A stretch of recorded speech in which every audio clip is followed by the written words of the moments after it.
It is Hello, picking hello. up. We're It good. is. All right, we're good. I see the timer as well up there. We are timing. We're on. If we're on, I'll tell a story. I'll start with a story. Oh, all right then. I really daughter, like how young this thing is making me look right now, too. I love it. I can see the ponytail Let me- back in the mirror. So my mom, growing up, my mom was very adamant on me looking a certain way, behaving a certain way, as most mothers do, I think. And I was never able to grow my hair. I tried a couple times, but she gave me so much trouble about it that I would just cut it off. So now I'm 35, I'm growing my hair. I've got it braided. These are the things that I wanted to do in high school. But my mom, she tries. She'll say some comments, but she's learned her lesson. She leaves me alone. Now I have my daughter. My daughter's out here. Oh, my dad has a ponytail, but he wears a hat, so you won't see his bald spots. I was like, this girl, dude. Don't be bogus. So I might cut it off Telling soon. all your secrets. Yeah, and I brought it up because I see my ponytail in the background. It's just, Yeah, a little living my double. life. Didn't even think about that. That's kind of nice, though. You got like the rear. You guys look great. Yeah. Has anybody embarrassed you like that, especially children or You? me? I can tell you a story about you right now that was pretty funny. I would like to hear that. Earlier, I was asking, remember yesterday when we spoke and you were like, who are your favorites? And I asked Fisher, who are your favorite kids? And they're always the funny ones. And Hansel, you were like one of the funniest kids ever. And there was a day when the girls started walking into class and were like, DeRay, did you see all those like SWAT guys out in the hall? And I was like, SWAT guys? What are you talking about? And then another girl would come in, yo, did you see those guys in the uniform? And I was like, what is going on? So I go out in the hall and there are some fine looking men in these very serious uniforms with guns and everything. I think they were just like practicing some drills. There wasn't anything going on in the school. And I, just made a point to go up and down the stairs so I could see more of them. And then on the way back up, one of them was like, hey, don't you teach art here? And I said, yeah. And he goes, yeah, you were my teacher. And I was like, oh, of course I was. And I come back in the room and y'all were like, what happened? And I told you what happened. And Hansel, do you remember? At all. Remember. You were like, sit your old ass down. I don't remember that specific time, but I do remember I do remember getting jealous and being like, why are you paying attention to somebody else right now? It's supposed to be me. And I regret that about my character in high school. I was like, so. Don't. We're oh my God. It's so funny. It lives on. Yeah. Everybody was rolling around like I was so old. And I'm like, okay, whatever. Nah, dude. You were never old. No way. You had more spirit. I wanted to also mention the first time I met you. Do you remember that? I do remember that. Yeah? Yeah, I remember that. I had to look for you. Uh-huh. And through like at your classroom, I was sent over there because I had a dispute about what classes I was assigned or like what art classes I was assigned yeah. to. Was it Matt Smith? Was he your counselor? I don't remember who it was. But they gave me a little piece of paper. You got to find this person, Lisa. And I went over there and I found you and you were busy doing something. And I was like, you got to put me in your class because I don't belong anywhere else type of feeling. That was my feeling. Yeah. You said that, essentially? Something like that. And what did you say? I remember it differently. I don't remember being in my room. I remember walking. Yeah, you were like closing the door in the hallway. And then that's when I was like, yo. Yeah. And you were like, are you Mr. A? And I want to get into AP art. My counselor told me I had to talk to you. And I was like, yeah, he told me about you too.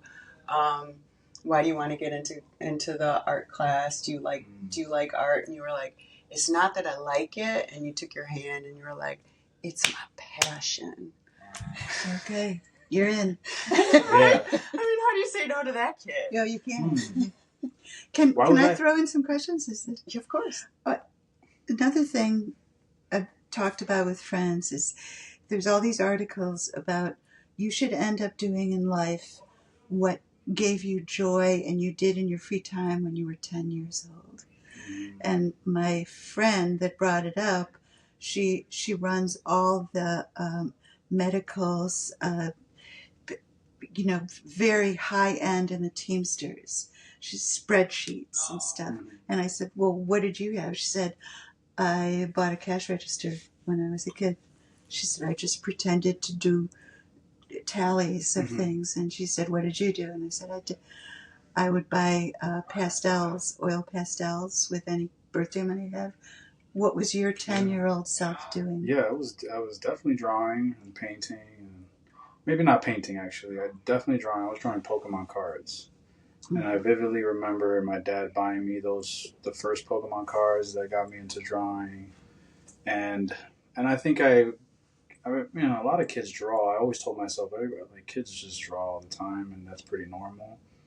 But I guess that I just liked the moment when somebody liked what I was doing, and I think that's what I got really attracted to initially, and feeling like I was like kind of good at something, right? And I was bad at so many other things.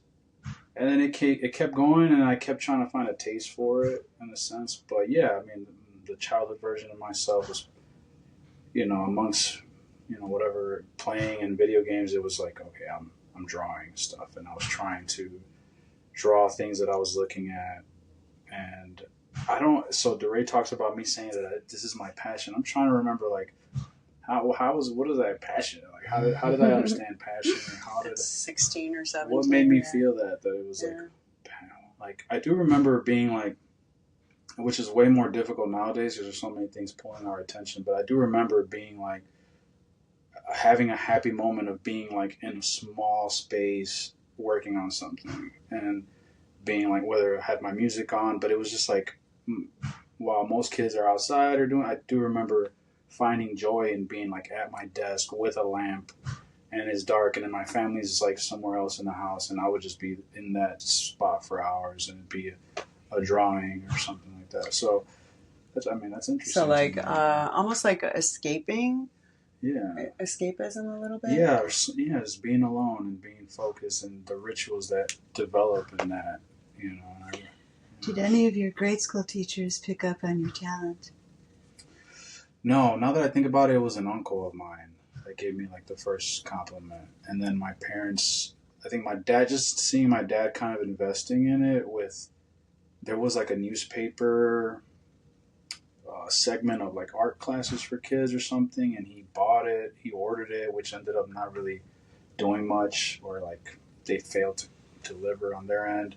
And then with the Pokemon cards, when I saw my father like invest in that idea a little bit, I think that really got me to like, it kind of became part of my core. But my mom was like always like, well, you really can't survive off of this. So my mom was just overly protective that it became like an obstacle, kind of. She was always like, don't draw, because this is not how which, to her credit, she came from a much poorer situation, so she was hyper focused on trying to get me somewhere where I can produce something for myself, and which is, it's understandable, and it's, that's what you would want for your kids, for them to know that they're going to make it in this world. But it's my dad especially being like, kind of like, well, you could do this, you could do something that you wanted, and then I think that's really what set me off on like trying to make it a part of my identity, I guess. Yeah. I was going to give you a bunch of compliments because everybody loves those. And one of them was, I just told you like how funny you were. And that winds up being our favorite. I mean, it just helps us get through the day as teachers when you've got these kids that are making you laugh. But well, let me chime in right there. I think I'm somebody that is an overthinker, and like sometimes I get into my own head about like how I appear to others sometimes. But I have found in my profession today, which is tattoo artist, and like now I kind of see something in it, which is laughter, that I didn't know before. But now I see it as like, I have a new client, I've never met them, and one of my things is to always put myself in the other person's shoes. What is it that they would want? And a lot of times the tattoo industry, or just getting a tattoo, is overwhelming and it's scary or whatever. So if you just if there's laughter early on in the situation, everything just kind of like takes like a more relaxed feel. And if you can get a laugh out of any situation, could be a funeral. If there's like at least some kind of laugh, then the caveat of that is not making people laugh and trying hard. That'd be tough. Yeah, that's my life now as a teacher. Yeah. I think I'm funny. I don't know why you all aren't laughing. You don't have any fans? Tons of fans. No. Yeah, currently. And there's usually one kid that I can be like, thank you for laughing at my jokes. I got 0 right now. Yeah. Like 0 of them. And that's what we were talking the other day about, like, am I irrelevant? Do they not get me? Or is it just because I'm too out of their orbit that I don't make sense to them? Well, kids also want to be really cool. Sometimes kids want to be too cool where they're just like, no, I'm not going to laugh because I'm not even thinking about what you're saying. I'm just focused on being cool. So that might be a thing too. Yeah. Because, when you laugh at stuff and you let that part out of you, it kind of brings down your defenses and stuff. So, it's a very vulnerable state. Yeah. That kind of humor, though, even in an art room when we're having critique, and kids are very nervous, kind of like what you were just saying. Kids are nervous. They don't want to talk about their stuff. There were several moments I can remember you reeling it in and making everybody feel at ease. And I wish I had that ability with some of my students now, because it can get stressful. And then I feel like I scare them, my AP kids. I feel like I'm scary to them. Like when I'm giving them advice or just talking through something with them, I get this like reaction like, yeah. Well, I do remember you having like, well, again, we talk about passion and art. I do like, if you do something wrong in math, you're just like kind of wrong. In art, when you're wrong, you have to, there's like emotion behind it. There's like, why are you not? So when you invest your time into telling a student, like, you're not getting what you should be getting, and you're not trying. Usually it's because you're not trying hard enough. Usually. So then I can see that emotion where somebody would be like, oh, you're like emotional about me not getting this. Yeah. So. Yeah. And then the guilt of that, or the shame associated with that, like, oh, she sees me. Yeah.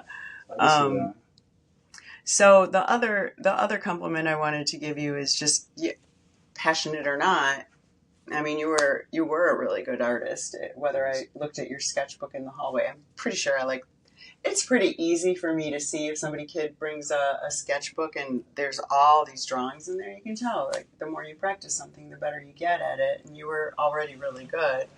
The first of my students to score a 5 on the AP portfolio. Oh, really? Yeah. I think we could stop the compliments now. Yeah. So are you getting uncomfortable? Yeah. Now I don't even like this. The first. Do you remember that though? Like the score of it, or I don't know how they're scored. It was much more important to me back then. It was for sure. Now I'm just like, bro, I'm nobody. You know what I mean? Just in the art world, it's just a score. Yeah, it's just a score. Thanks, but I mean, in the end, really, it's just a score. Like what I think was great though about. So it's called an investigation now, and when you were in school, it was called a concentration. But I think that you were doing an investigation in the way that it's structured to have students work now. Because I remember it was about Siddhartha. Yeah, the book, yeah. I want to know about your AP experience and what you got the 5 on. Man. This is like now reflecting on life type of scenario and who I was. And that book. Yeah, that book. Basically that. It might have been the first book I ever read all front to back. I was not a reader, and I'm still not a speller. So luckily we got technology to help with that. Yeah. I'd be misspelling. I would misspell everything if I could. I've probably read it 5 times. Yeah, that book. I've read it a couple times too. So it was an assignment. I think it was not everyone had to read that book maybe, and I chose to. It still had to do with school. I didn't find that book on my own, and I read it from to back. And I guess the spirituality part kind of got to me. I can't remember why I chose that book, but yeah. And then I don't know. That was that senior year or junior year? I think it was senior year. Because the first time I got into Ray's class, I was terrible at painting. Like I didn't even use a paintbrush. I think before that. So for me to do some of the art projects that I did for that Siddhartha book, I knew I was painting better. So it couldn't have been at the very beginning. Yeah, I don't. It's interesting because I remember you scoring the 5 and doing those projects, but I also remembered you as a painting student too. Yeah, I was in 2 of your classes. Yeah. Oh, at the same time. Yeah. Oh, okay, that and makes sense. And I would spend lunch in your classroom too. Yeah. Go to lunch. So that was cool. But the Siddhartha thing, I think it just kind of, I was just really intrigued by this idea of without going into crazy detail. What was your imagery? Was it drawings, paintings, a book? Did you say it was a book or a series of? Yeah, it was a series. Well, Siddhartha, the book, it follows the main character who travels and is, I guess you're seeing, I don't 100% remember the book and everything about it, but it follows the one character that was in all these different scenarios, and he was always, it seemed like, very different from all the scenarios, all the surroundings that he was in. And I remember feeling like that in high school, walking through the hallways with my headphones on and feeling like I'm here, but there's this division between me and everything around me. So I think, and then that's what I brought to a series of art pieces where there was this one character and the background or the surroundings were there. You felt like there was the main character wasn't a part of it. So one technique I remember doing would be like the color, the background would have color, and then the main character was black and gray or something like that. So I was just kind of using different mediums and trying to communicate that separation between where I'm at and who I am. We're different. Yeah, it was almost like he was, what if I were Siddhartha or Siddhartha in this modern world? Yeah, so. Have you ever studied any other Buddhist texts or?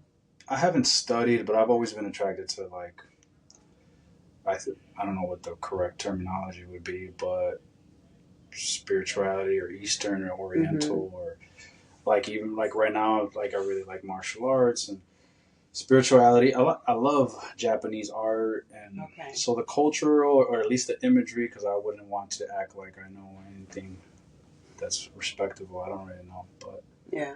But I am highly attracted to Japanese art and Eastern culture, in general. Culture. Yeah. Since I've never seen any of your work, are you attracted to a simplicity? I find Japanese art to be, as we were talking about, the negative space is as important as the positive space. Does your work currently? Yeah. Do you find like you tend toward the kind of simple, or are you Hey, that's a tough question. I mean, the reason that I like Japanese art or that stuff, I feel like their approach on art is very thoughtful and is probably the most thoughtful, if I could say that. I don't know if that reflects on my artwork right now. Maybe. I don't know if that reflects in stuff that I work, but what I love about Japanese artwork or would you say Eastern? Yeah, Eastern culture, I think. Or East Asian. The color palettes are always neutral, and then maybe there's a pop of color. I don't know, man. They're just great. I guess they're just highly attentive to detail. It could be uber detailed, and it can also just be a watercolor swan or something. But I could see that, the line work too. They have some very stylized line work within, and that I can see how that could transition into your love for tattoo art. Yeah. I guess for me right now, it's funny because I feel like I've gone through different seasons of what I do for a living and also what I was trying to do as a kid and considering myself an artist. Um, there's been times where I don't consider myself an artist at all, and like my opinion on art has changed so many times. And even like today, I think the art that I mean, it goes back and forth, but the art that I'm practicing is more of a technical art, because you can say, it's not art unless there's emotion, but then something like a weaving of something or some technical ability brought to a level becomes art as well. And so I kind of sometimes have a hard time saying, like, am I an artist? Am I creating something brand new in a sense? Something that it can, that draws people's emotion or makes them look at things. I think to me, it's tough to say, but I think to me, true art or like the highest level of art is something that has people questioning or is moving people. Sure.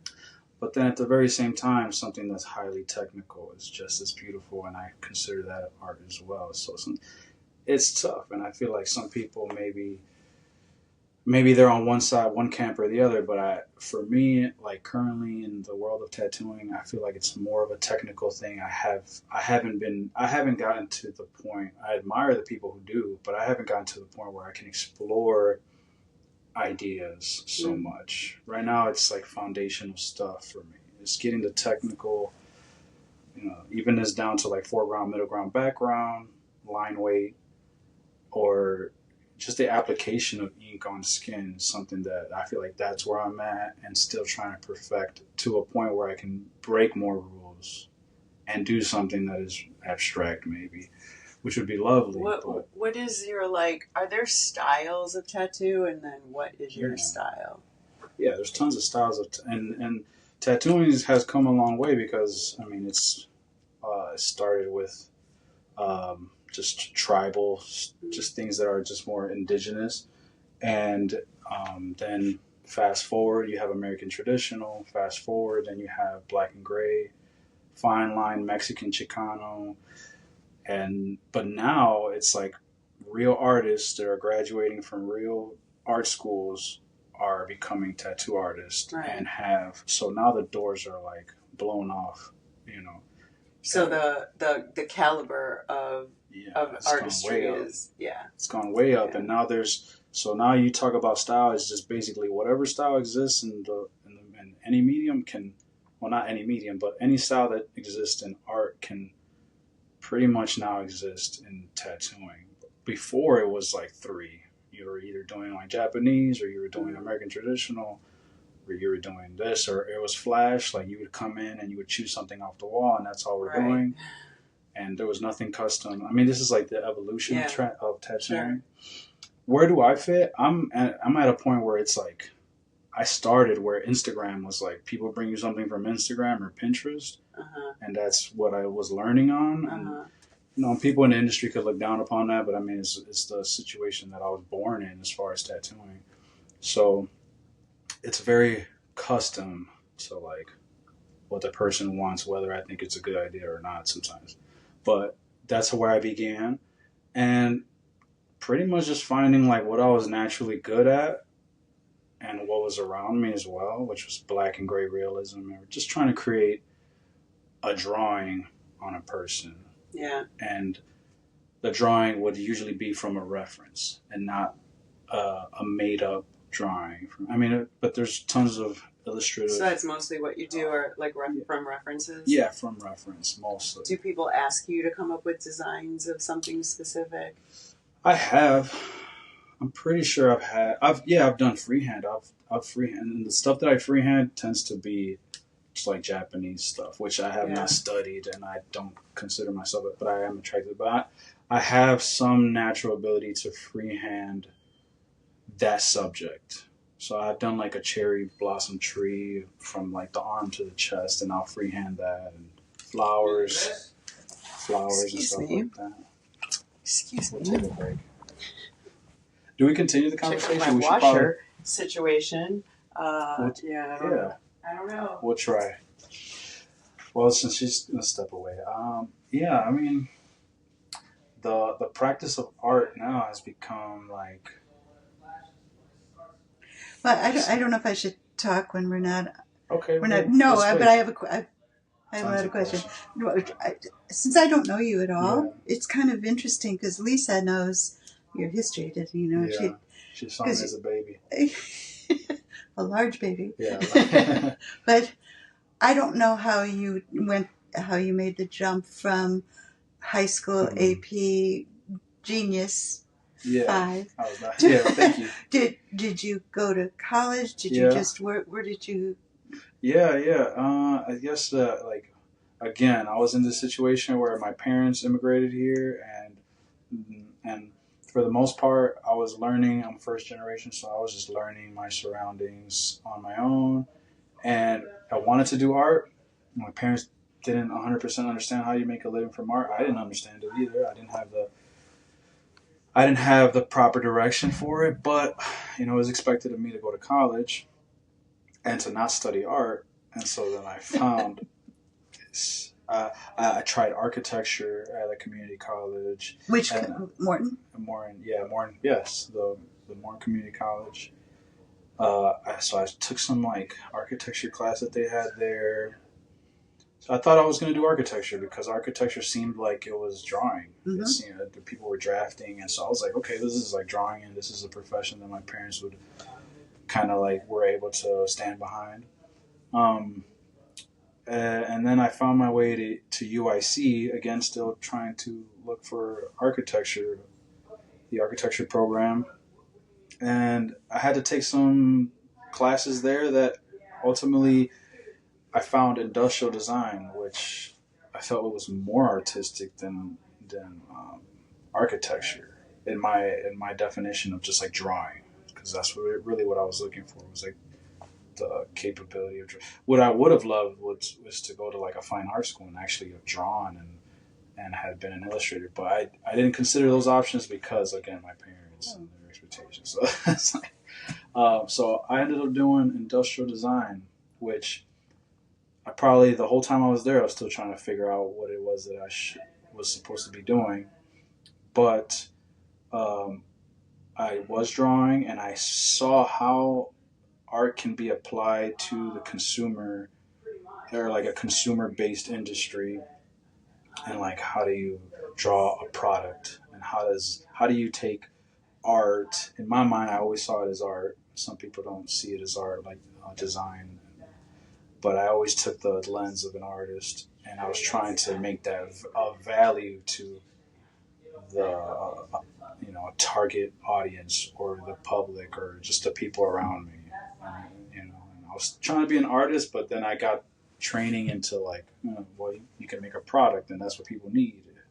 So that's what I was learning. And then towards the end of that, I was trying to find myself. So I was drawing like toothbrushes and vacuums and toasters and things that weren't inspiring at all, but these are products, and this is how you make a product. And not that UIC wanted me to only work on those things, but I mean, it's kind of like what a lot of the when you Google industrial designer, it's like people that make products that are things, like, small things, big things, cars, vehicles, all types of things. But these are industrial designers.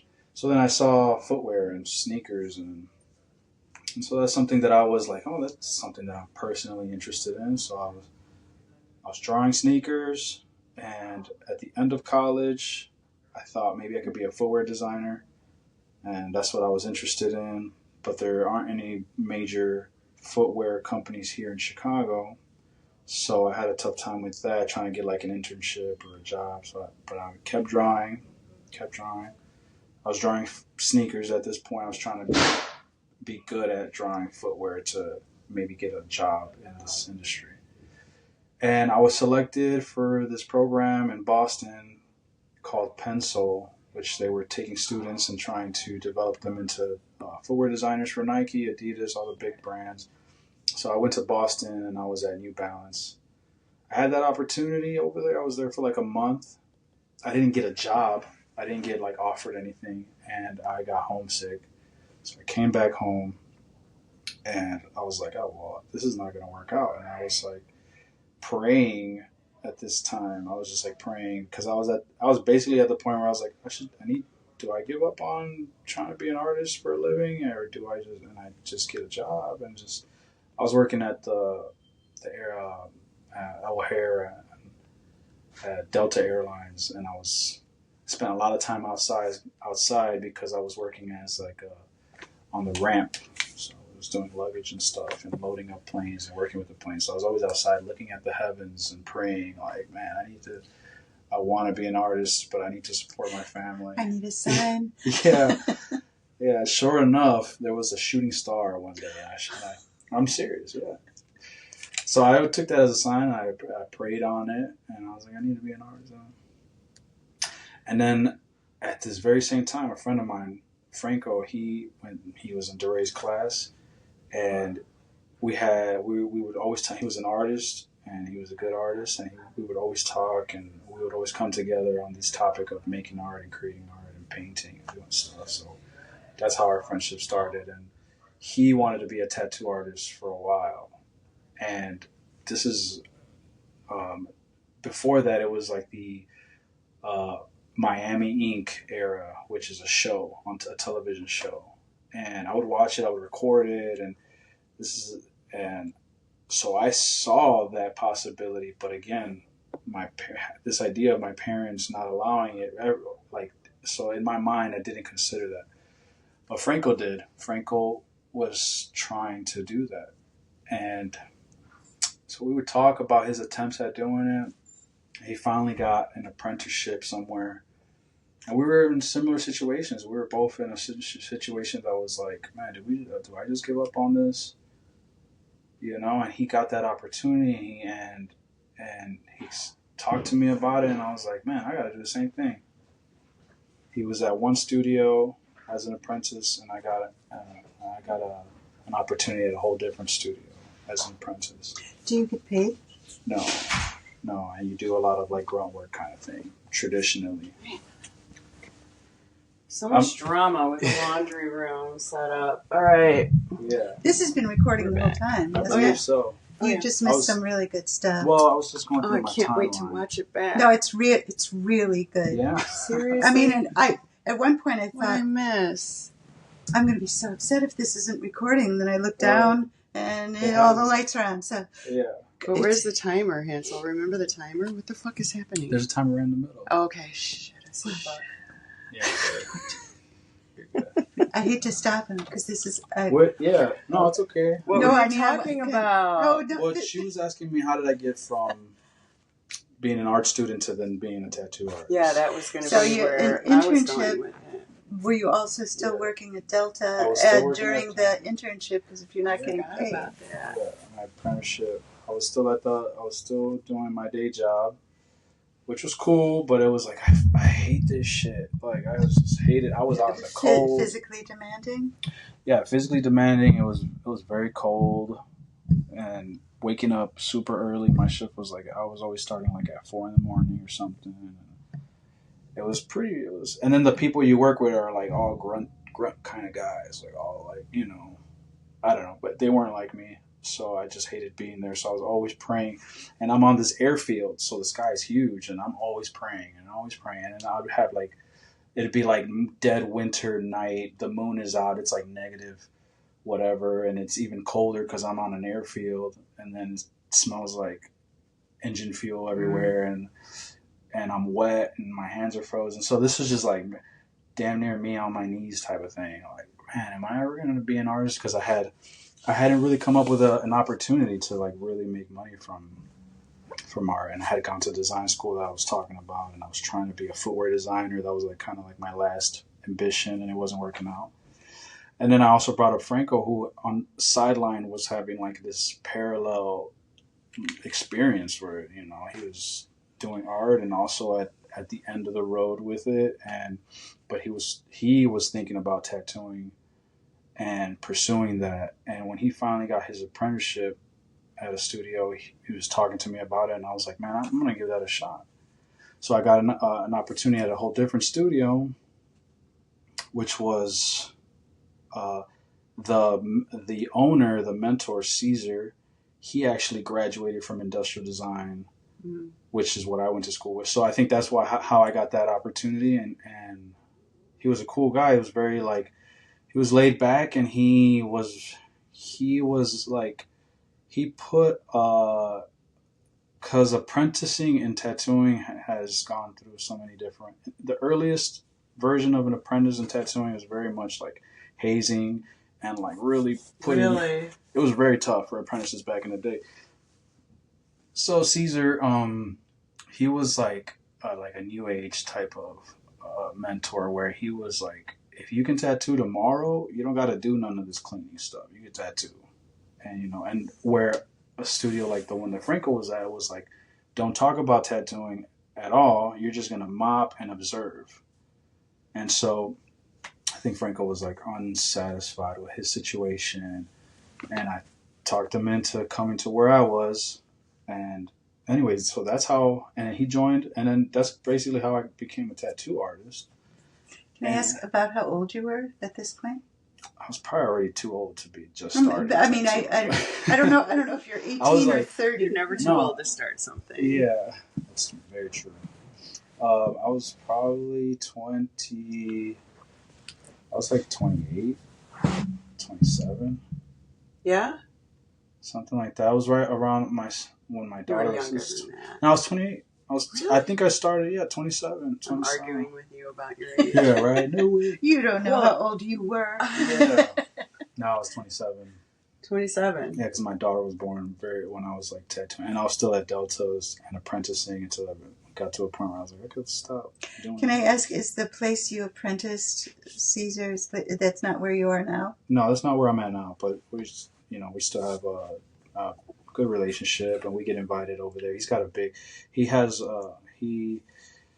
This is a whole nother topic, this tattoo industry topic. But he's like a mentor to a lot of apprentices, and he has 2 studios, and he has one in Indiana, one in Chicago. Can I ask where the one in Chicago is? It's on Milwaukee, and it's like getting into the city. I forget the other streets, but Milwaukee, on your way to the city, like the highway's right there. I don't know what other street it is, but I'm trying to remember. Okay, so you already talked about how you majored in industrial design and then wound up in tattooing. Yeah, which I mean, all those are long stories of their own, but I think that whole process. If I was to like wrap it up with like, what is the overarching, like, what do you take away from that if you thought about it? It would, I mean, it was always this like, get in where you fit in. And also lean towards what comes naturally towards you, like leaning in that direction.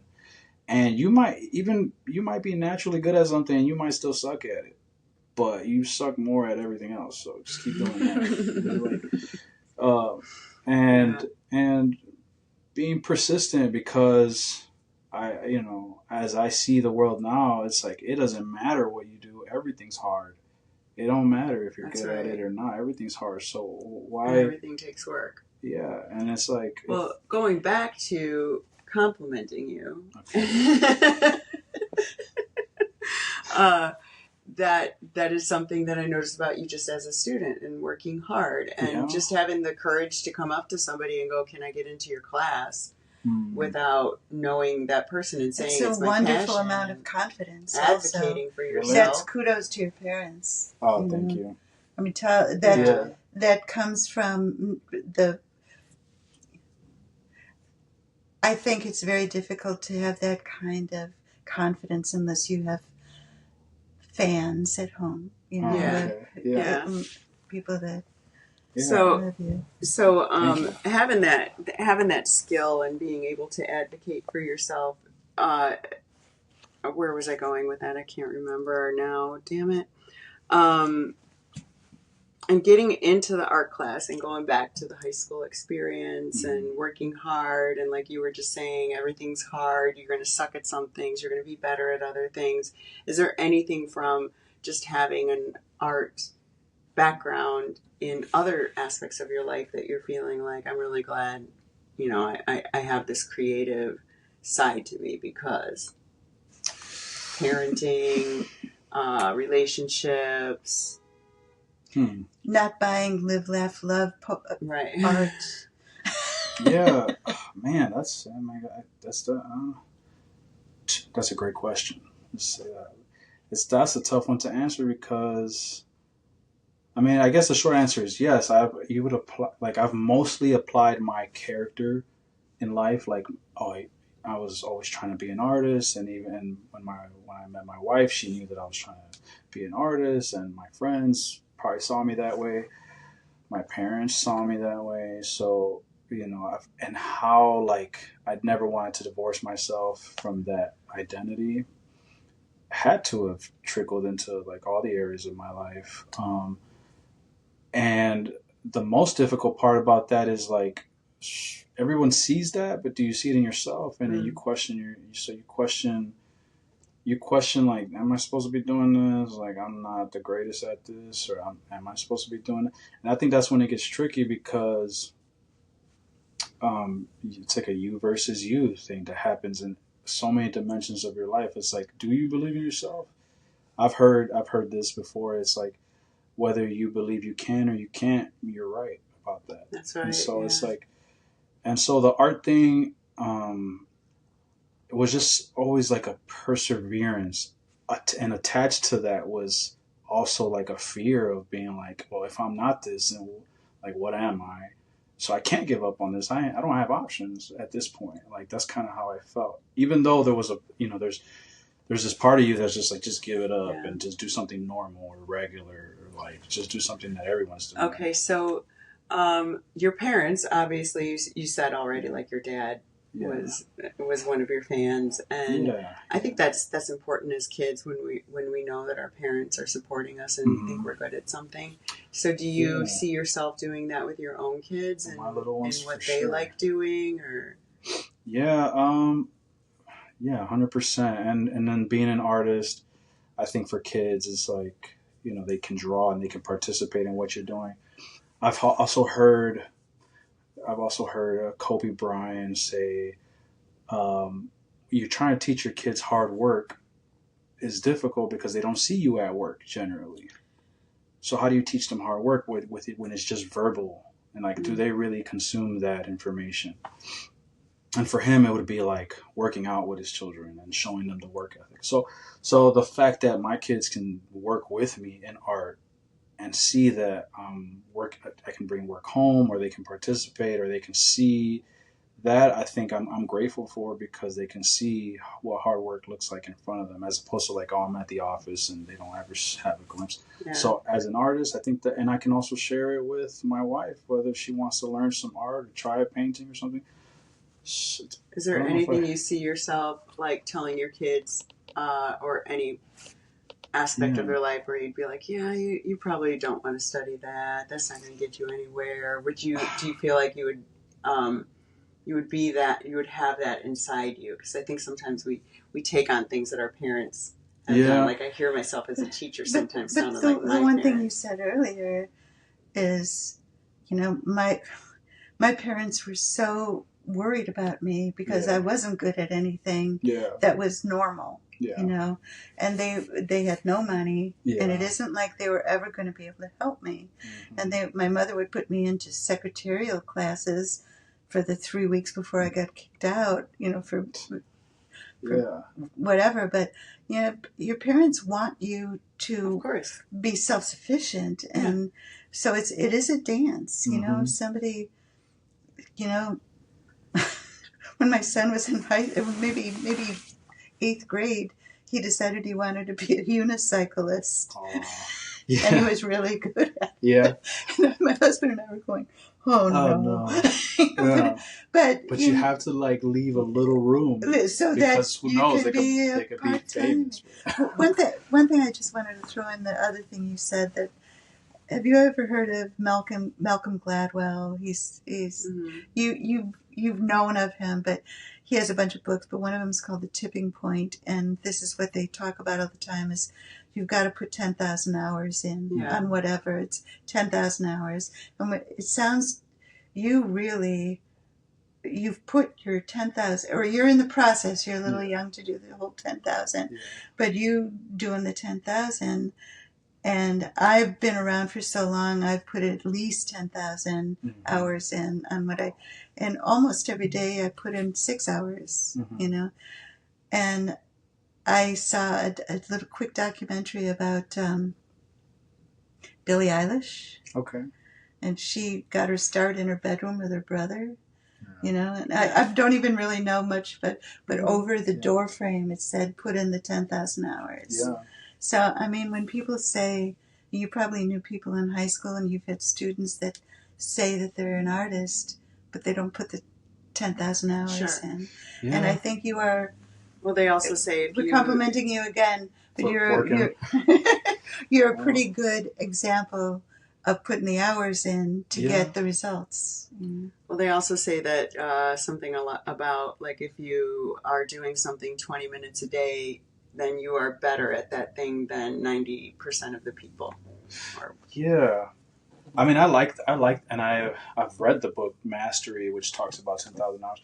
I love the idea of discipline, and like I'm constantly trying to be disciplined. But the 10,000 hours and mastery, well, how do I want to say this? It's kind of like, I think my story is, I don't see myself as being like well known for my art. I don't see myself as qualified as the people that I admire in art. Maybe everybody feels like that, but you mean like fine art or tattoo or tattooing, because really? That's what I'm really studying.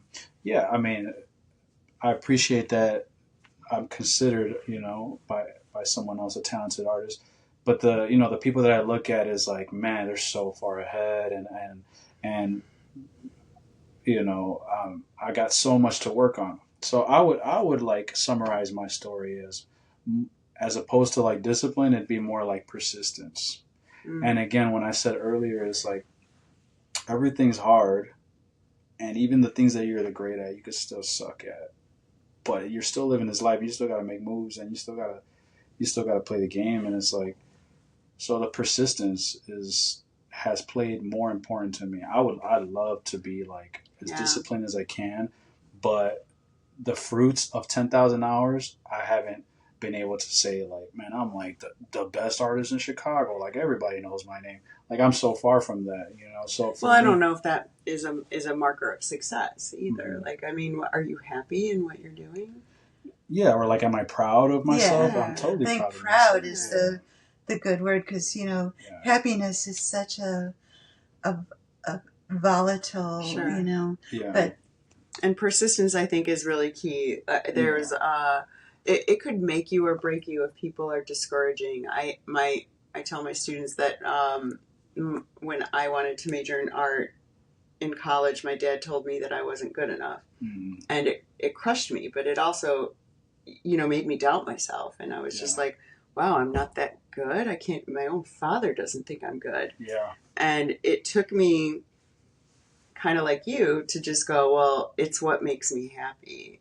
I was floating around and changing my major 5 times before I was like in an art history class, just loving stupid bits of art history. Yeah. And I just thought, this is what I want to do, though. I have to do this somehow. Yeah.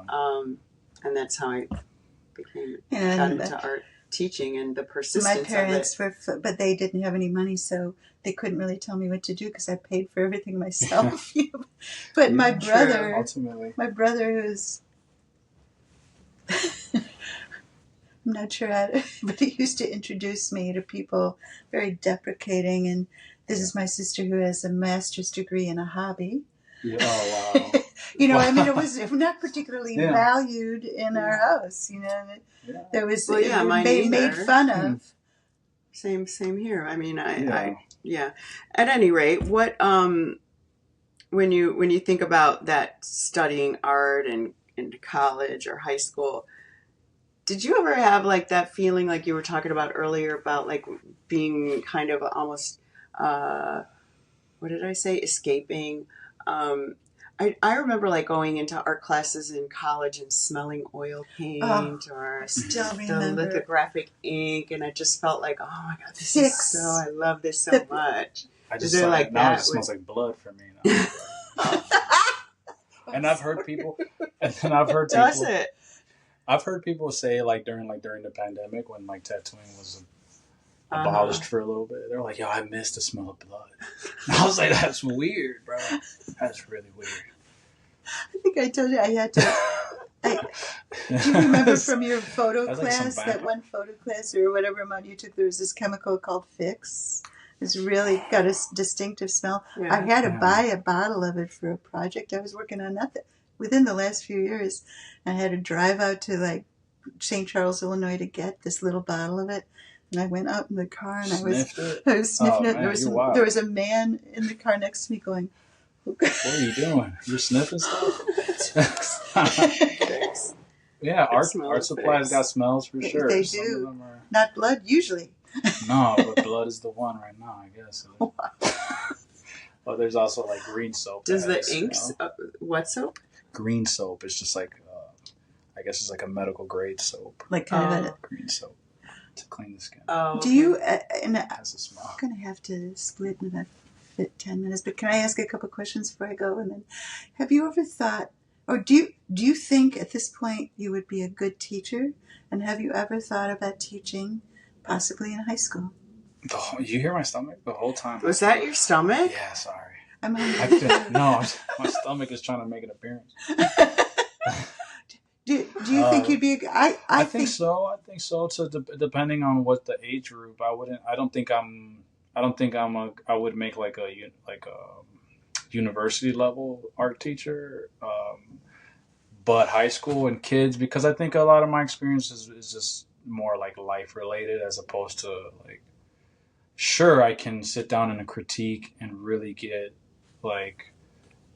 Really try to make the most out of a critique. I like to say that I'm good at critiques and stuff and trying to dig out more information about art. But yeah, like younger people, because I think my outlook on like I talk a lot even in my circle right now. Like my peers, like I'm always like they like low key they consider me like dad sometimes. It's funny to me and it makes me feel old sometimes, but like. Dad in the sense that I'm constantly talking about like this is the type of mentality we need to have. These are the things we need to practice to be healthy. Like I sound like dad all the time, and maybe because I'm firstborn for my parents, and like I take from them, and I love podcasting. And I'm constantly trying to like do like self development. I'm so interested in philosophy. I was gonna mention that like that it's the content that you're taking in is probably being reflected in what you're talking about with your friends. Yeah. And if they're taking in content of, I don't know, Fortnite or I don't know what else. And I'm not... It's not the same, right? No. But I mean, it might be. I don't know anything about Fortnite. I shouldn't use that as a bad example because it could probably teach us there's something to learn from everything we do. Yeah. Yes. I mean, my peers are not playing. I mean, you're talking about high school kids maybe. I'm sure there's gamers that are in the around like that late 20s, of course, but I think my peers are just the tattoo industry is like artists, and artists are a broad spectrum of people and characters, and also some of them can be dark and some of them can not see in life like and they make strong art because of it. But I've like my character is definitely like more of like things are gonna be okay because we're making it okay. Like, and I'm constantly like, it looks like shit right now, but we're gonna be okay because we're going to be okay. Like, and I think that having that character for like kids that are in high school or the people around me in general, like that's what I feel like I would have to offer to a classroom is just to be like. I have a friend so much time with your head down, quotes his mom saying something about like everything's going to work out, and how do you know, Mom? And she'll say, well, when has it not? Yeah. Or John Lennon's favorite big famous quote: "Everything will be all right in the end, and if it's not all right, it's not the end." Mm-hmm. You just keep. That's true. That's true too. Yeah. So I think that like. To answer that, I mean, is a high school or younger than that possibly? Even though like too young, I get a little weirded out. My wife's a first grade teacher, and she'll ask me to come to her classroom to help her with a field trip or something. And it's like I don't know what to do with those guys sometimes. I love my two kids, I love mine, but they just stare at me, And I'm just like, what are you looking at, little dude? Like, that's how I felt about teaching Kind of how I grade felt school, when too. I went and talked to Lisa's class last year. Yeah. They're so young, huh? Young, and they were just That staring. was last year. They was just staring at me. That's how I feel as a teacher now. I'm kidding. They don't just stare. They do. They do some cool stuff. My kids do great stuff. But okay, if you looked at yourself as a high school student minutes ago or however it was, and you said, "Oh, I regret that," is there anything that you would go back to that Hansel and go, "Listen"? Man, I mean, all types of topics for sure. Yeah. One that, speaking about regret, let's see. Probably like distractions, you know. As a kid, you're just easily distracted. It would just be like, stop being distracted. Because, I was doing art, and then I wasn't doing art, and then I was doing art, and then I was doing something else. So there was some times that I walked away from it, and I was just like not paying attention and not really worried about, which is like, that's a luxury, to not have to worry about stuff, So I'm grateful to the opportunities, or like, my family having my back and having food on the table and stuff like that. But distractions, I guess it would be like girls and games and things that didn't serve me, I guess. I mean, I wasn't the wildest kid. I wasn't really getting in trouble a lot, but it would just be like distractions. Okay. And it's funny. I remember another thing that you said once about girls too. Like the whole class was just so quiet, and maybe music was playing or something. But like out of the silence, you were like, I just realized something. Everything we do is for women. Oh, no. We work for them. We dress for them. We're like trying to impress them all the time. Everything we do is for women. That was just probably me. I was really infatuated with like just girls, I guess. Distracted. I was super distracted with those. I was chasing for the girls. It's just another one of those funny moments. And you're like, why are you laughing? Didn't you have a student that said to you in one of your classes, you know what this class needs? Pancakes. Yeah. I don't remember that boy. That was it. It was a 0-hour class. In fact, I remember that from I know, it was hilarious too. It was like, I was like, dude, that would be so amazing if we had pancakes in here. Yeah. Amazing. And now, ironically, the photo lab is a culinary classroom. Really? Wow. They do have pancakes. They do. Damn, it happened. I'm pretty sure you could put pancakes anywhere and it's going to work. Oh, yeah. Universal. Pancakes would help any room. You're at a doctor's office. He's eating a pancake. Well, listen, you want some? Yeah, I'll take a bite. Anyways, you have this much longer to live, and your mouth is full of pancakes. All right, well, I guess. At least Extra I got syrup. this. No, low key. Yeah, I would imagine pancakes could solve a lot of issues, man. What kind of pancakes, though? Because there's like have you tried gingerbread pancakes? What? No. There's do you hear my stomach growling? I'm so hungry. I brought stuff too. I was going to make us a salad. I didn't know you had to take off soon. I'll make you a salad if you want. Yeah. But yeah, I was going to make a salad before. But gingerbread pancakes. But that sounds amazing. How about Where do you gingerbread get those? chocolate chip pancakes? Mm-hmm. Chocolate chips is always fire. I made pumpkin muffins, and I threw some chocolate chips, mini chocolate chips into them. Big hit. My problem is, we try to have nothing but healthy food at home, but my problem is that I'll like whatever's the closest to being like unhealthy or like tasty. I like start there, so I'll destroy that area first, as into like I move. So if we have like a little small bag of chocolate chips, that's where I start. That sounds totally familiar. I think I'd do the same thing. I hate it. Like, and I try to keep the choices healthy. Like, if I need a snack, I'll have trail mix, and then I'm like really down into the trail. The trail mix. It'd just be like that's all you're eating. It's like, what's your diet? Trail mix. Like, I mean, there's M&Ms in there, but it's not the only thing. Right. There's like peanuts. And then when that's done, then it's like cheese. Craisins. It's like, it just moves until like the last thing you have is like a celery, and you're like, I need to get groceries. What's your favorite cheese? What's your cheese of choice?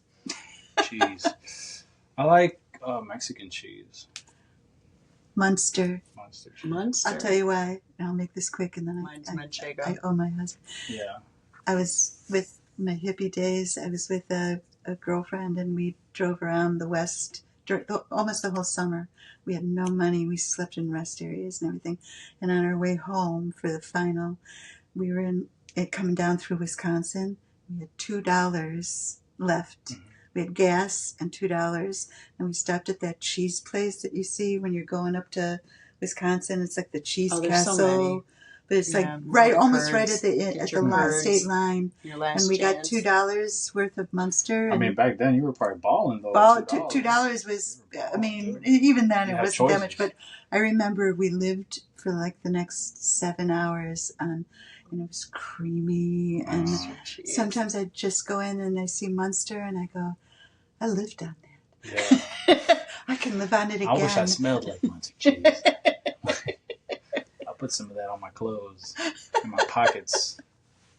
Can you stop? Good luck getting out of here, I know. Fisher. I don't know how that's going to happen. You don't have to stop it. I just Okay. I want to make a. You can the easiest way is, but there's a cord right in front of you. I got it's it. the head. Oh, you can either jump rope or go over. And It please. was such a pleasure Thanks. meeting you, and Yeah. maybe we Soon. can do part 2. Yeah, we should. Yeah. I don't know. I feel possible. I feel bad because redo it. we ended up with one car. Yeah. For a lot of reasons, and my husband has to go somewhere. So otherwise, I was going to have to take the truck, and that's really hard to. Yeah. I would imagine I'd need like 5 parking spots. Oh, I thought you were taking the truck. No, I got the Jeep. Oh, okay. Okay. And you're sure my car's good right there? Yeah. I'm gonna have to borrow your Tesla. It's my Because spot. there was a sign. There was a big tow sign. You Yeah, know, well, I'm gonna take her car if there's a problem. we will unauthorized vehicles will be towed. Yeah. I think she's coming. I've never seen a tow truck go. I've lived here 5 years. Yeah. There's no tow trucks. Please don't. No, you're tripping. Don't. You gotta Yeah. lift the foot first. Yes. Okay. Hold Yes. my hand. Lift your foot first. Lift it again. Yes. Okay, good. Oh, that was so stressful. Yeah. I don't want I anybody. don't want to do this again. Can you give me Chipping my Oh, no, you don't want to do that again. Please. Let me trip over everything. See, now I don't really hear me now, though. Well, I think we What weren't just even happened? talking into these mics that were we? Because I swear to God, if we go back to this and there's like no sound. Okay, I'm seeing it. It's got to be happening. Yeah. I think little by little you just get better at it. Yeah, I know. It's not flowing so great right now. I'm It's gonna trying. be like episode 100 that you're gonna like. You're gonna be like, that was a good one. Probably got 10,000 hours, maybe. Yeah. Well, if I you gotta do this 100 and they're all minutes a two. day. How many hours or how much time is it? About 1 hour? Something up there. We did low-key It a whole is- podcast before starting. It is an hour. Because we were talking a lot. I know.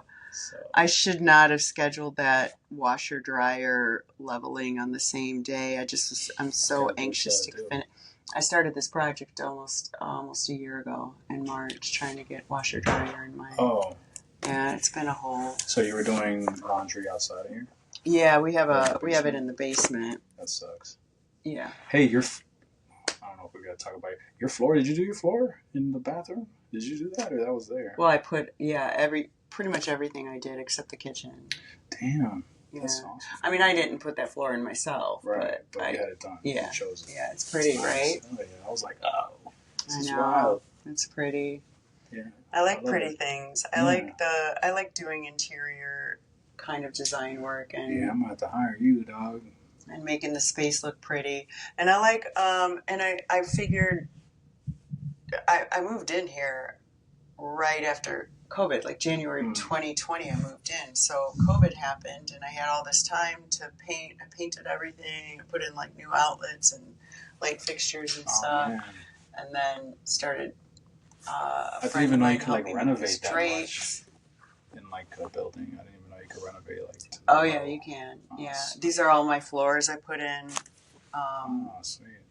Before I moved in, I had my uncle's friend put in these floors. But yeah, I wanted to make it nice enough that people would like being here, so that they would come over and hang out with me. And then And it doesn't happen, does it? It's like I mean, my house is the same. You put a lot of effort into like, people are gonna love being here. Yeah. No one shows up. Yeah. Well, I mean, I think you I have had to make be like a party podcast animal. so I can force people to come here. Hey, we're going to record you, and then their ego is like, okay, All right, I'll do that. I'm important. Damn. You fell for it. All right, damn. They all do, Hansel. Well, I think one thing that I've thought of is like between me and my wife, like, man, people should come over more. I think you have to be like a party animal for people to be like, man, that person is wild. And I think they're just like, people stay there. They'll stay till like 2 a.m. They do that. Which I don't want that. That's another problem. So it's like, you want people over, but you also want them to take their shoes off. So like, use coasters. Like, see, people don't want to go to places like that. They want to go where they're like, yo, let me grab, like, you know what I mean? Like, they want to. That's so funny. I had a party last year at the end of the year there were 3 teachers in our department that retired. So I had a party for them. And this stuff is usually out on my balcony, and I had like the bar set up in here. And I mean, I wanted it to be nice. I wanted it to be nice. I like things pretty. I like it to look good. Everyone to have fun. But yeah, the whole time I was running around, and I was like, please, I would prefer that you not sit on the back of my couch. Yeah, here is a coaster. That's not the spot. Stuff like that. That I was just like, oh God, I hope people are still having fun. And erotic. I think as a host, you need to be like wild. You need to just be more wild than people for people to feel comfortable. She's back. She won't leave. Trading Places, with Eddie Murphy. If you've never seen it, it's hilarious. But he's a poor homeless guy, and then he ends up being really rich, and he has all his bust-out friends over at his place, and he's going around with coasters. Yeah, that was funny. That was me. Take care. I borrowed coasters from other people. I didn't have enough. Don't forget your beverage again. And then that happened where I don't really drink. Yeah. And there were people drinking, and it was like 9 o'clock, and I was like exhausted. The party started. And if you yawn, and you're the host and you yawn one time, it's like I gotta go in the bathroom to yawn. I was like, listen, I'm going to bed. You stay here. Please don't get up and start saying goodbye, because then it's going to take 20 more minutes for me to get to bed. And they're like, oh no, and everybody stood up, and I'm like, no, please, no. Oh God, here we go. And I couldn't. Equipment. What the? Oh, okay. Damn. I thought it was for me for a second. I was like, whoa, can you Thank pay? you. No way. This is an experience for me. So that was fun. So should we do the James Lipton questions then and wrap it up, or? We can. I read them and I was kind of like, what does it say about me though? Like, what was one of them? Like, what's your favorite sound? Yeah. Which I did think. I actually did come up. I came up with some decent answers. So like, was it favorite sound? Here, Hansel. Okay, sorry. My bad. Dog. Let me be the host. So James Lipton had a show called Inside the Actors Studio, and I used to watch it a lot. I guess we're influenced by the things that we take in, and I don't know if when I was watching it I ever fantasized about having a show, but I have had fantasies about having a podcast, and here you are. And here I am recording them at any rate. And so he had that list of questions that he always asked his guests, and I can't ask all of them, so I'm going to use some of them as a bit of a paying homage to him, and then kind of altered some to be more specific to the art. So, yes, the first one was, what's your favorite word? That was one that I didn't have an answer for. Okay. Oh, well, my favorite word, it's like daddy or like Bobby or something like that. Yeah, I like those for my kids and my wife. And then your least favorite? My wife. Yeah, and just to preface that, it's like the daddy thing is kind of like, damn, I'm important, It's like, that's like the word that makes me feel the most love, and it's not like random people calling me daddy. That's weird. But for my kids and my wife, it's like, or Poppy or whatever it is. Like, that has made me feel like, damn, like, I'm important, so. Yeah. Aw. Sweet, right? Do you have a least favorite? A least favorite word? Dang. No, because I'm pretty word fluent, or like, Accepting. Yeah, I can't think of one. I can't think of an word. I mean, the worst things is when you hear hate, like when you hear people being hateful. That's probably like when anything they say that sucks. Regardless of, they could be low key right, and you're still kind of like, bro, you have too much hate coming from you. But sound or noise that you love? Sound, like rain. Probably like natural sounds. Rain is pretty relaxing. A little bit of thunder might, get the mood going. Soft thunder, distant. Something. A sound or noise that you hate? I hate when people like eat and I'm not eating. That's the worst. People chewing. My grandmother, she used to be chewing, bro, and I'd be like, dog, shut up. You ever can you tolerate that? I cannot tolerate. I don't like people that eating. either. No. Or my dog, like when he gets into like a licking. Oh gosh. Like a licking fest. Absolutely, yeah. Man, I hate that. Oh yeah. God. Your favorite slang word? Yeah, that's another one that's like slang. You don't have a. I mean, they change. Yeah. They change. And then slang, like, I'm like a family man right now, and my kids and the household situation, that's where I'm at all the time. So it's like my wife tends to have this thing where she'll get into saying something, and there'll be like seasons of like what she said, like little phrases that she has. Yeah. And then my kids have adopted that. So right now my son is Stinky Winky. He says Stinky Winky for some reason. Or like my daughter just be like, oh, just forget it. Just forget it.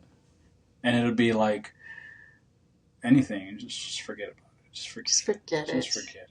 That's all, Very dismissive, very. Yeah, and I think this just shows like characters are just kind of like small things that you notice about somebody, and it keeps happening that you're like, okay, that's part of that person's character. So, but like slang in general, like it's always changing in music and in art and on young people. Like I'll hear my brother saying things that might sound very different. I told you guys earlier about me hearing somebody say, "Man, that fucks." Yes. That shit fucks. That one caught me off guard. I haven't heard that yet. I'll be listening for it though. Okay, so how about, is there something that you used to practice in high school that you no longer practice? Man, probably like a lot of weird things. It's like weird stuff. Like what was like scratching my toes a lot or something. Not knowing how to have proper hygiene and just have like athlete's foot the whole time. This is like that's like this. Like as a little boy, like I was just doing weird shit, bro. Like that I don't practice anymore. But like, is there anything that you did practice in high school that you still practice now? Still practice. I try to draw as much as I can. I need to be doing a lot more, but I drew back then. I still got a little sketchbook. I need to be better at it, but yeah. Drawing. Is there anything you practice now that you did not? Then? Yeah, discipline, like more structurally. Like I didn't understand discipline before, and it was just kind of like every day. There wasn't like a goal every day. It was kind of like I'm just like moving and doing what I go to school and come home, and whatever scenario I was in, that's how I was acting. But now life is just like more like they're intentional, I guess, and I try to make the most out of each day with through discipline, and also the fact that I got kids, so there's like a routine that needs to be pretty strict. And whether it's breakfast or the bedtime routine. So it would just be discipline, and also I guess that goes along with that is like, before, like when I was younger, like if I failed at something, that was kind of it. And now the understanding is like, you fall off the horse, you just need to get back on it. It's not really a big deal, Mm-hmm. So if it's diet or health or or fitness again is all health related, but those type of things, you fall off, you just get back on, or if you're supposed to do better with your finances or anything in life, really, relationships, Yeah. You need to make something up, try, Yeah. Get back on it, do, come to a point where you can be okay with yourself at least. You can't fix everything, but. So is there anything that you'd like to start practicing? Yeah, man, I got to get back into dancing. Oh. Mm-hmm. What kind of dancing? I've always liked martial arts, so I recently started practicing that, and so now I'm thinking what else haven't I done that I'm kind of there's a part of me that I feel and I would say dancing. I was I'm not doing it right now, but that was something that I grew up on, and I'm man, I don't do that anymore, and that's kind of sad, but I'm life's not over yet, so I could still try to. Absolutely. Yeah, I'm not dancing, so I'm trying to convince the wife to not only fight, but also dance. I'm trying to get her to fight too. Martial arts? Yeah. Just to have self-defense, not to fight competitively, but I do want my kids and my wife to have some kind of self-defense knowledge, which is what I'm learning. As a workout, so there was a gym that no longer exists that I went to that was based around boxing, and at first I started going to the gym during COVID because she was a small gym and. The bigger gyms were shut down, and she was allowing people to come in, and I was like, could I just use your weights? And then I saw the classes that she had that were boxing, and I was like, can I try that? Yeah. I loved it. Yeah, it's tight. Loved it. It's good cardio. And I did start feeling I could actually probably defend myself now. I know how to throw a punch. I got jab cross and shit out of somebody. Dude, I would be in when I was learning boxing, I was in grocery stores, shadow boxing, kicking. And it's funny because, you get, this little ego. And yes. If I saw somebody, my size or smaller, I'm man, I'll just knock your ass out right. So I was constantly looking at little old ladies I'm not going to ass out, little old lady. Do not cut in front of me in the 15 and under aisle. Man, if only people know what kind of weapons these are. Yeah. Right? You do you do get a little ego, but then the thing is, when you actually do a spar, you quickly realize oh shit, I'll get my ass whipped. Yeah. So then I think, and again, I'm not no pro martial artist, but then I think a even bigger value comes out of that where the humbleness and the idea of violence is the last resort, and you start getting those feelings after you get your ass whooped, where you're man, I'm gonna be cool to people because you shouldn't fuck with people. Right? You'll fuck around and find out. Right. I've heard that somewhere, but okay. Those questions could be better, but could they? Those really? They're not good. The last one's the practicing one. As many podcasts I've heard, I've never heard somebody ask them, "What's your favorite sound?" But I mean, I think I gave. I'm paying homage to James Lipton, but you don't like the sound one. I shouldn't use that. Did you see his list? James Lipton. Mm-hmm. Maybe that's the disconnect that I'm having. You probably know something that I don't know, and then that's why those questions hit. Where did people come up with really interesting? Answers? I mean, if you look at, I don't think they would just. Sorry to. I feel like critique your questions. God, so rude. But if you are feeling like they're not great, then I need to change them. It's what is your favorite sound? I think a lot of people would just get that wrong. Maybe, I think I gave a good answer myself, not to sound arrogant I would. I like natural sound. The sound of. What do you like the sound? The quiet sound of water lapping against rocks. And I think about the family house in Wisconsin. You know what? Yes. On the lake, and I can hear the water. Okay, so now you're filling me in on some stuff because there's a whole SMR genre of people that listen to sound. So sorry, sound people. I just didn't get it for a second. Yeah. I was now you get it. And the least favorite, I am right there with you with dogs licking themselves. It is why is it so bothering? Yeah. It's stop. Just eating, bro. Somebody eating a bowl of cereal and you're watching TV or reading a book.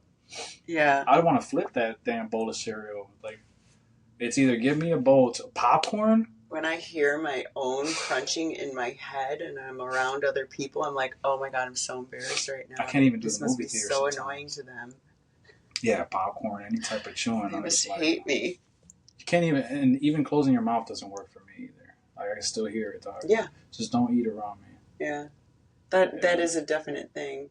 What do you do when you're out eating with someone and you finish eating first and they're still eating? Oh.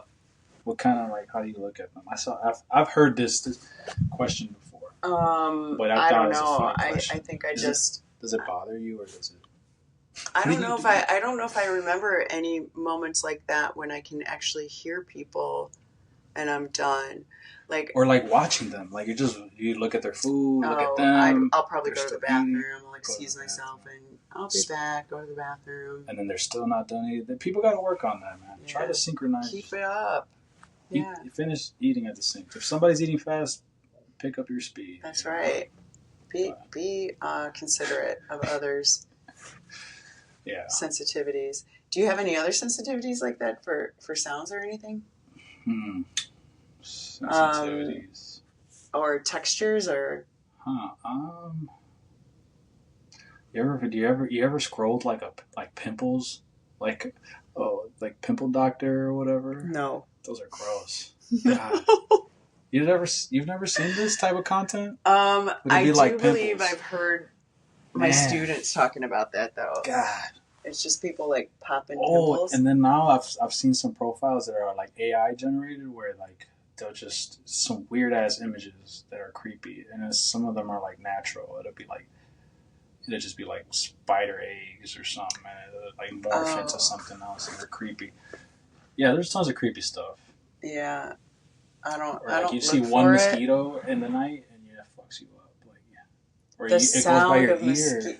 See, now we're coming up with. There you go. Stuff. Again, if I can hear a mosquito, my night is ruined. I mean, I cannot sleep until I destroy that thing. I'll eat the fucking mosquito. I'll be like, you my blood? Nah, dog, your blood. Your blood. I'm eating you, mosquito. How do you like me now? I'm just buzzing you buzzing back to the mosquito.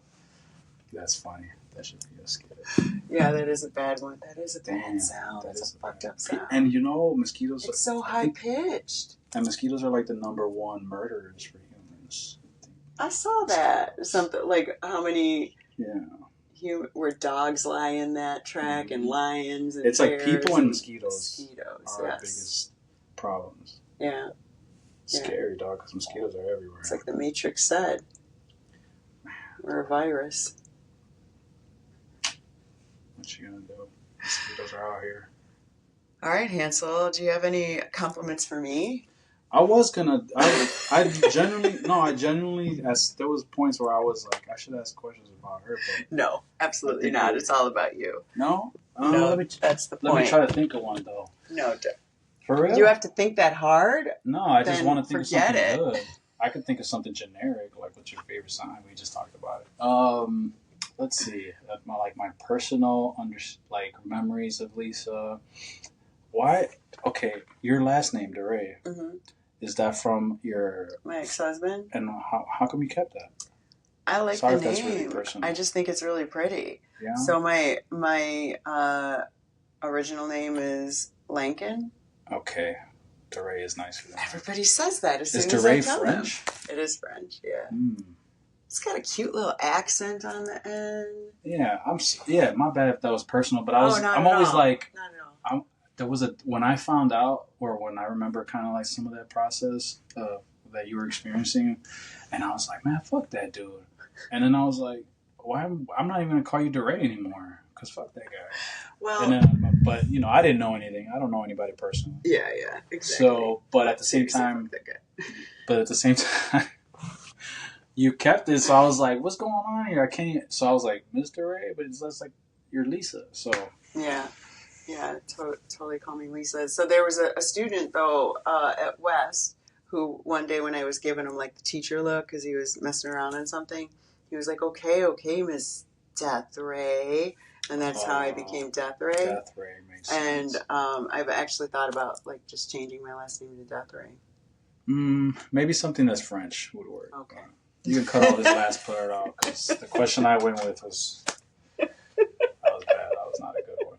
Maybe it's just something that's French. Damn, something else that's French. Yeah, dude, you're not gonna be Lisa Death Ray for real, dog. I love it though. I love Death Ray. That's kind of hard. It is like scary. But I was like, okay, I'm keeping that. Death Ray. Well, you got it as your like username, so that works. Yeah. Yeah, and then I see some people like live, and they'll be like, "Hey, Death Ray." So okay, man, I wish I would have came up with a nicer question. There's still a few moments. I feel like all my questions would just be like personal, like about your life and what you've been up to and stuff like. Well, but what's your? Oh, how about like movies or like movies? Do you like movies? Scary movies? Dude, have you seen these fucking Art the Clown movies? No. It's ridiculous, bro. You people that like that stuff, so get yourself checked out. Art the Clown? You haven't seen this? I don't really get into horror genre. Okay, well, this at is all. like up there. This is like the leading edge. Okay. Of like horror and like like gory. It's literally just about and that's grossness. Yeah, I like to get scared, like paranormal. Yeah, I like that shit. I like that. I don't want to. Don't gross me out with a bunch of blood and whatever else, turning things inside out and. Oh man, that's crazy, dude. There's again, this Art the Clown's people are like legit fans. Like people got it tattooed and stuff. Like, I don't know what's wrong with y'all.